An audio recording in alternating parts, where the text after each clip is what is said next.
ನಂಗೆ ತುಂಬಾ ಪಿಂಪಲ್ಸ್ ಇದೆ ಫಾರ್ ಎ ಲಾಂಗ್ ಟೈಮ್. ಅದನ್ನ ನನ್ನನ್ನೇ ನಾನು ಹೇಟ್ ಮಾಡ್ಕೋತಿದ್ದೆ ತುಂಬಾ ದಿನದಿಂದ. ಇವತ್ತು ನಾನು ನನ್ನ ಬಿಗ್ಗೆಸ್ಟ್ ಇನ್ಸೆಕ್ಯೂರಿಟಿ ಬಗ್ಗೆ ಮಾತಾಡ್ಬೇಕಂತ ಅನ್ಕೊಂಡಿದೀನಿ. ಹಾನೆಸ್ಟ್ಲಿ ಐ ನೆವರ್ ಥಾಟ್ ಒಂದಿನ ಇದ್ರ ಬಗ್ಗೆ ನಾನು ಇಷ್ಟು ಓಪನ್ ಆಗಿ ಮಾತಾಡ್ತೀನಿ ಅಂತ. ಅಂಡ್ ಎಸ್, ಅದು ನಂಗೆ ಪ್ರತಿದಿನ ಎಫೆಕ್ಟ್ ಮಾಡುತ್ತೆ. ಪೀಪಲ್ ಸೇ ಲುಕ್ಸ್ ಮ್ಯಾಟರ್ ಆಗಲ್ಲ ಅಂತ, ಬಟ್ ಅದೆಲ್ಲ ಸುಳ್ಳು. ನಿಜ ಏನ್ ಗೊತ್ತಾ, actually it matters lot. They comment. ಕೆಲವ್ರು ಜನನ್ ಆಗಿನೇ ಕೇರ್ ಮಾಡ್ತಾರೆ ಆಯ್ತಾ, ಬಟ್ ಕೆಲವ್ರು ಇರ್ತಾರಲ್ಲ ಸರ್ಕ್ಯಾಸ್ಟಿಕ್ ಆಗಿ ಹೇಳ್ತಾರೆ. ಅದ್ ನಮ್ಗೆ ನಿಜವಾಗ್ಲೂ ಸೆನ್ಸ್ ಆಗುತ್ತೆ. ಲೈಕ್ ಹೋಗಿ ಡಾಕ್ಟರ್ ತೋರ್ಸ್ಕೋ, ಯಾಕೆ ನಿನ್ ಮುಖ ಹಿಂಗ್ ಮಾಡ್ಕೊಂಡಿದ್ಯಾ, ಹೋಗಿ ಅರ್ಶನ ಹಚ್ಕೋ, ಅದೆಲ್ಲ ನಮಗ್ ಗೊತ್ತಿರಲ್ವಾ? ಇದೆಲ್ಲ ನೀವು ನನ್ಗೆ ಹರ್ಟ್ ಮಾಡ್ಬೇಕಂತಾನೆ ಮಾಡಿದ್ರೆ ವಾವ್, ನೀವು ಗೆದ್ದಿದ್ದೀರಾ, ನನ್ ಮೂಡ್ ಹಾಳ್ ಮಾಡಿದೀರಾ, ನನ್ ಡೇ ಸ್ಪಾಯ್ಲ್ ಮಾಡಿದೀರಾ, ಹ್ಯಾಪಿ. ನಿಮಗ್ ಗೊತ್ತಿಲ್ಲ how many times I hated my self. And ಕನ್ನಡಿ ನೋಡ್ಕೊಂಡಾಗ್ಲೆಲ್ಲ ನನಗೆ ನಾನು ಎಷ್ಟು ಸಲ ಡಿಸಪಾಯಿಂಟ್ ಆಗಿದ್ದೀನಿ ಅಂತ. ಎಲ್ಲರ ಸ್ಕಿನ್ ಒಂದೇ ತರ ಇರಲ್ಲ, ಎಲ್ಲರ ಬಾಡಿ ಒಂದೇ ತರ ರೆಸ್ಪಾಂಡ್ ಮಾಡಲ್ಲ. And some of us are dealing with so much stress, hormones and life all at once. And sometimes clearly I can see the difference ಆಯ್ತಾ.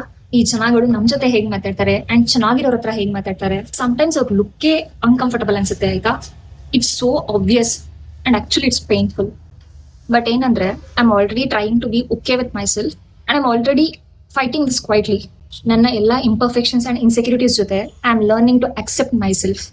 And if you are watching this and ಯಾವಾಗಾದ್ರೂ ನೀವು ಯಾವ್ದ್ರ ಬಗ್ಗೆ ಆದ್ರೂ insecure feel ಮಾಡಿದ್ರೆ, like colour, skin, looks, anything, you are not alone. You are still beautiful and you are just perfect the way you are, and you deserve all the love.